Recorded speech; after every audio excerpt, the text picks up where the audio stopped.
Blue for the 50-50. All right, so we are grateful to have our presenters here for the Boys and Girls Club. So Madison Schaefer, Samantha Nelson, and Sarah Jessett.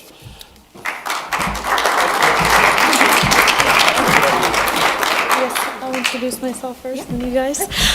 So my name's Madison Schaefer. I'm the Regional Director of Development with the Boys and Girls Club of the Northern Plains, and I'm here with... Hi, I'm Samantha Nelson. I'm the Traditional Director of the Vermillion location. I'm in charge of 3rd through 12th grade programming. And I'm Sarah Jessup. I'm the new Unit Director here in Vermillion, so I oversee the entire club. So I will kind of go over the Northern Plains in general, and then we'll break down Vermillion and our local community here. So our site locations include Brookings, Elkton, Moody, Vermillion, and Yankton. We also include Flanger Indian School, ECE, Dakota Prairie, and Hillcrest, and we serve over 4,500 youth. And then a little bit about us, if you don't know, our mission is to inspire and enable all young people, especially those who need us most, to reach their full potential as productive, responsible, and caring citizens. The Boys and Girls Club of the Northern Plains will be a dynamic, diverse organization recognized as a champion of youth, for youth, and a leader in positive change worldwide. And then our values are excellence, impact-driven, teamwork, and good character. So now I'll hand it over to Sarah to just kind of go over some of the Vermillion specifics that we have. Hello. All right, so a little bit about us here in Vermillion. So we first opened in 2022, and we were operating out of the Jolly School in the Austin Elementary School. And so then when the new school was built, we acquired Austin Elementary, and so we've been operating out of that building since 2024. We offer fee-based structures to support operation and programming and staffing costs. Right now, we are the only after-school program that provides services for all ages, JK through 12. And our goal is to provide a safe, positive, and affordable program available for all families within the Vermillion community.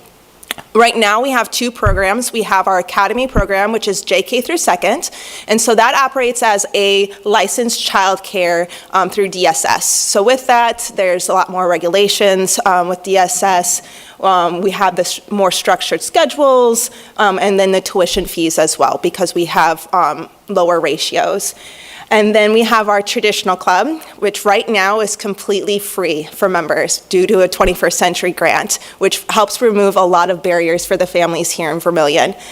So this is for 3rd grade through 12th graders, and youth have the opportunity to connect with friends and explore interests and participate in a wide variety of activities in the after-school program. And then we also provide our tutor club for all ages, helping them with that schoolwork. So everything that we do is very intentional. We're not just a place for kids to go after school, we're there for kids to grow. So everything that we do is very intentional, and it falls under either academic success, health and well-being, building character and leadership, and then also with our teens we have the life and workforce readiness. So with academic success, again, that tutor program to help students with their coursework, STEM activities, hand-on experiments. Health and well-being is anything from healthy lifestyles, social emotional growth. We have our garden club, who we do have a master gardener, Mr. Mike, who comes in and helps and teaches our members everything from that pre-spring work all the way through harvest and everything in between. A very hands-on approach that our kids absolutely love. Character and leadership, anything that's empowering kids to develop those strong character skills, giving back to community, growing as leaders, because again, our ultimate goal is for them to have the skills and tools to be well-rounded adults and to be successful when they graduate. And then with life force and readiness, helping our teens to be ready to enter the workforce and be ready for life post-graduation. With our career development, we have members from the community coming in and speaking about their fields and helping them to expand their knowledge of what is out there and what's possible for them after school. Other services that we provide, we do have a morning program, so that runs from 6 a.m. to about 7:50-ish when the school bus comes and picks up our members. We have some program structures through that, and we also provide a snack before they go to school. And that's also free right now for all members because of that 21st Century Grant, which is absolutely vital. We average about 20 to 25 students every day in the morning program.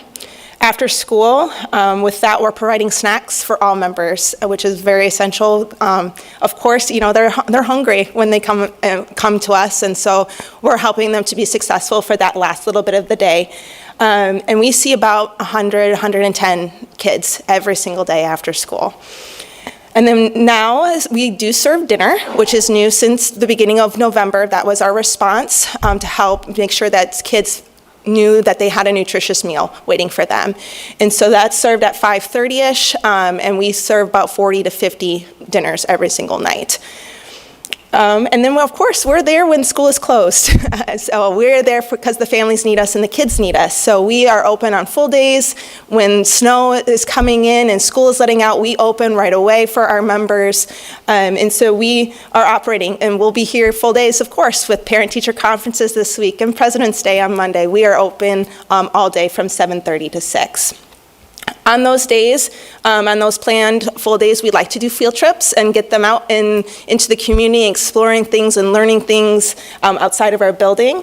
And then throughout the week, we do have special programs. Again, being intentional, making sure that we're increasing the impact that we have. And a lot of these are interest-based. So garden club, reading buddies, where the older members are reading to the younger members and having that role model relationship there. Pokemon club, which is very popular, but there's a lot of conflict resolution that goes on in there, and other skills that are being developed that are going to help them be successful when they leave school. Another program that we provide now is diversion and teen court. So right now, our Vermillion location is serving youth within the Clay and Union counties, and we have about 11 participating in this. So this provides them an alternative to the traditional juvenile system for teens who are facing maybe criminal charges, offering them that opportunity to take accountability for their actions, but also receiving meaningful supports, whether it's and it's a very specific individualized plan that they're participating in. So whether that's including mental health professionals to help them get additional support, maybe there's substance abuse concerns, and getting them plugged into resources so that they can be successful. Excuse me. Again, we're trying to meet teens where they're at, removing those barriers, helping them to continue to move forward with their life, and providing them that unique opportunity to participate in peer-led court experiences. So training them on juvenile cases, on jurors and attorneys, and extending this experience to engage them in some ongoing education and leadership development. Right now, our diversion director oversees the entire programming across the Northern Plains, but we do have someone locally in Vermillion who is specifically supporting those teens in the Clay and Union counties. Our future, this is very exciting. So right now, we are evaluating opportunities for wraparound care with the school district for a preschool program. So that would be operating a before and after school program for those preschoolers, so the 3 and 4-year-olds. And we're keeping a close eye on what the community needs and what our families are needing, and exploring how we can help fulfill those needs. And then investing in great futures. So there's multiple opportunities for community members, leaders to participate in this. The first is obviously we welcome and appreciate all volunteers. We recognize that your time and engagement will show our members that they're supported and cared for by the community. So Sam, can you kind of go into a little bit of detail about what volunteer opportunities there are? So we have a wide variety, anywhere from being our hall monitor to going in and doing active play. We have programs that are built in every 30 minutes of our day. So For example, Pokemon Club, if you enjoy Pokemon cards, you could come and hang out and do that conflict resolution with them. We have an application online that's located on our website that you can fill out. Then you'll just have a short meeting with me for orientation, and then you can start volunteering anytime. And then another way is to donate. So each of our clubs depends on contributions from the community to provide a safe and productive place for youth to go. Every generous gift does go to the club that the donor requests. So if you were to donate, say here in Vermillion, but you wanted it to maybe go to the Northern Plains in general, you could do that. Or if someone in Minnesota, family member, wanted to donate to Vermillion specifically, they're able to do that, and those funds stay within that community. The different types of donations we have are one-time donations as well as monthly giving. Yes. I just wanted to say that last year we gave $1,341 to the Vermillion Boys and Girls Club. Dan shot ducks all day long at the fair, and we watched the bouncy houses at the county fair gave us some money which we passed on to the Boys and Girls Club. So just remember, in August, if you can afford 2 hours of time to monitor a bouncy house, it's a lot of fun, and it helps the Boys and Girls Club of Vermillion. Absolutely. We'll be hearing more about that in the summer. Thank you. And along those lines, we also appreciate in-kind donations. So maybe you aren't able to monetarily donate at the time, but if you were able to donate, say you have some craft supplies laying around, anything like that, we will, obviously, we would like to know ahead of time, but then we can inventory and take that in. Like I said, we also have monthly giving. We have a system that is set up that we can do monthly withdrawals if that's easier. And we also have multi-year pledges as well as planned giving. And then ways to donate, I'll have my contact information on another slide as well, but that's just my email. If you have cash or checks, you can mail that into Brookings. And again, you can specify if you want that to go directly to the Boys and Girls Club of Vermillion. And then another way to invest, I know we have some advisory council members here in the audience, as well as our corporate board. So if you are one of those members, could you stand up for us, please?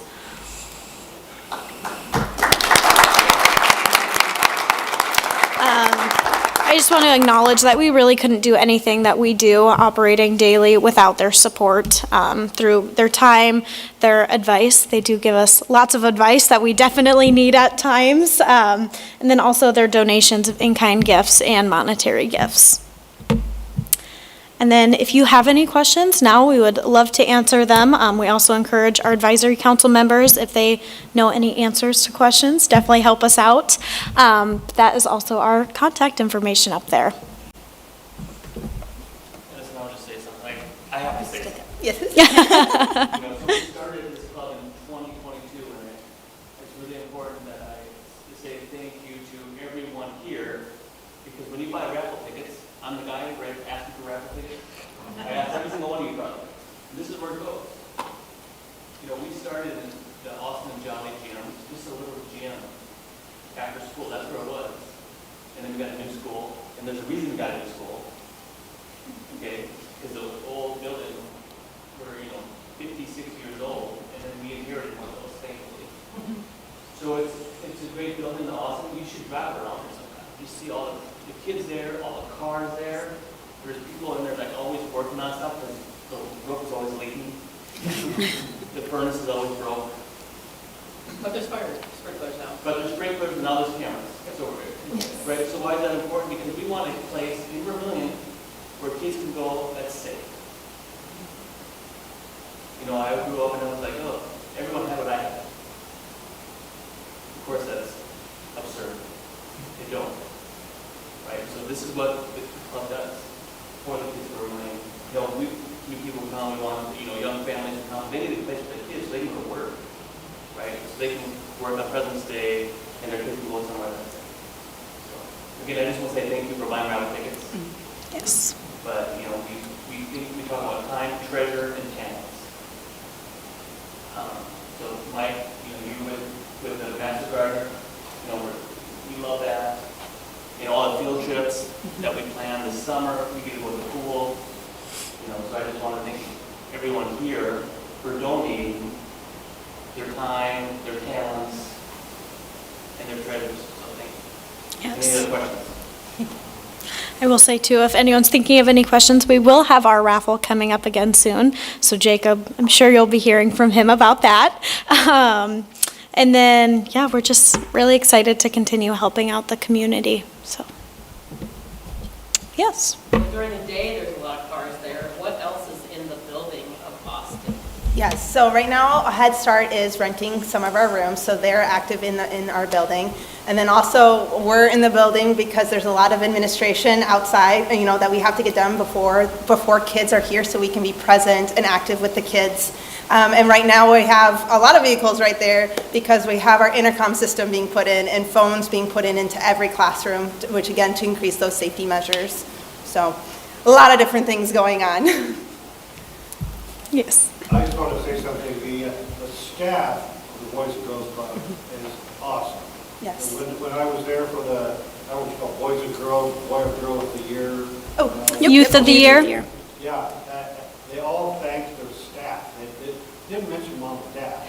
They mentioned the staff of the Boys and Girls Club and how they felt elevated by and supported by the people there. So good job selecting, training, hiring.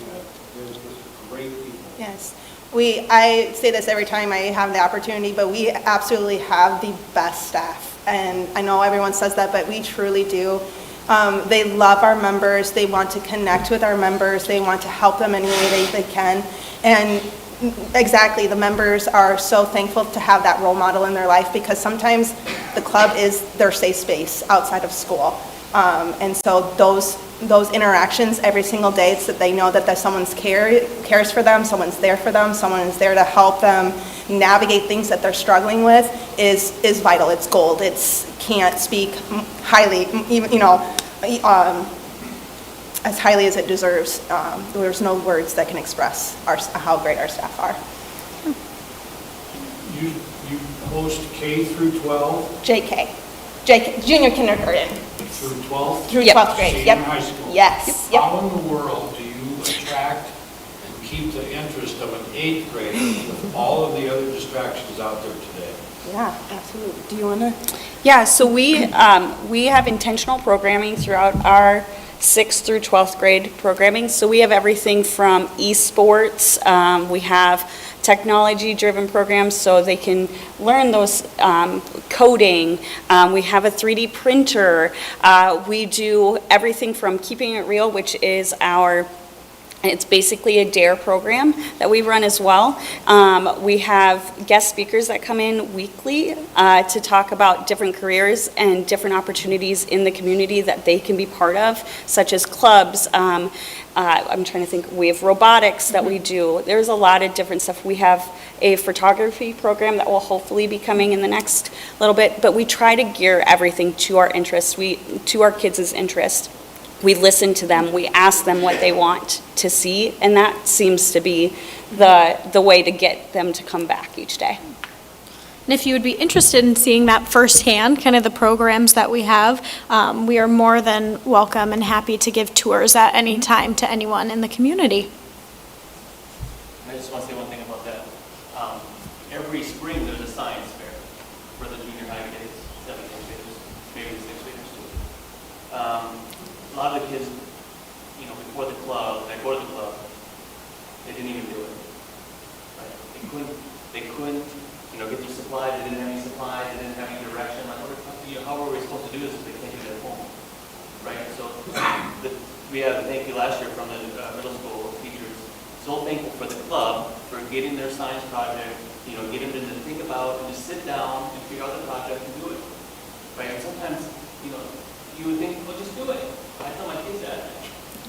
They can't without some direction, right? So that's another one that comes to mind, like, well, how do you keep your interest? Well, we help them with their homework, help get stuff done. That's not a skill for now, that's for the future. Right? That's what I love. Sorry. No, thank you. I will piggyback. One thing that has been really popular for that 6th through 12th grade is food club. They've got to learn how to make different recipes and develop their own recipes and invent them. So that's been a really popular thing. Every Friday they get to do that, and then they do food club, and then they get to enjoy a movie that they vote on each week. So that's also something that they really like to do.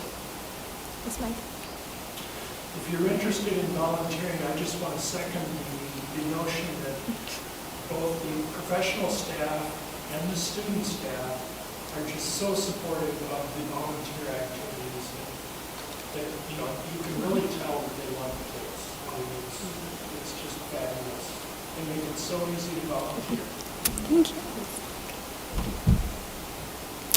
All right, if there's no other questions, we will have our spring newsletter that we will hand out, just so you can kind of look at some of the activities that will be going on, and some of the programming. So, yeah, that's all. Thank you. Thank you.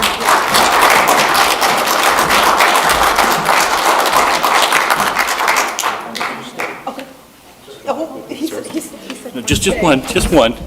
I need a volunteer. okay. We do a 50-50 drawing, Okay, and they don't trust me, so you. okay, you okay. Okay. And the winner is? Deb Christensen.